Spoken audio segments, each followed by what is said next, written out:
Month of August is when ambrosia comes off. Ambrosia is the variety that is the best all around for canning, freezing, and dinner corn. We have some hints and some tips for people to make sure that they keep their corn fresh. Keep it damp, keep it fresh, keep it as cold as you can. Eat it as soon as you get it. Don't put it in the fridge for 4 or 5 days. You want to enjoy that right off the stalk. We've brought it in out of the field and want to sell it the day that it's picked. We'd love for you to enjoy it the day that it's picked. Corn is real fragile, so if you come and buy it and then leave it in your car while you go shop all day, it's going to get hot and it's going to ruin the flavor and the texture of it. Overcooking is one of the biggest mistakes that everybody does. You can enjoy it raw. I boil my water, I throw it in 2 minutes, maybe at the tops, and you'll have it hot enough it'll melt butter.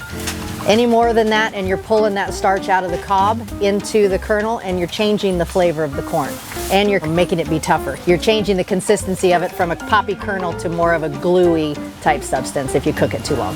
So one of our biggest tips for people that are canning and freezing is going to be how to easily get it off the cob. So one of the first things is how to shuck it properly so that you can get all the silks off, because each of those silks is tied to a kernel, so you want to get those silks off as best you can. So don't peel the ear, leaf by leaf, rip it.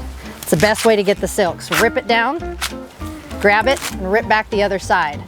Then that'll be the easiest way to get most of the silks off. Then you just have a few to pick off. If you peel it, all of those silks will stay in there real tight and you'll have to really have a hard time getting the silks off. One of the biggest tips we tell people for canning and freezing is how to easily take it off the cob, which would be to put it on an Angel Food cake pan right there and use your electric knife and just slice it right off of there.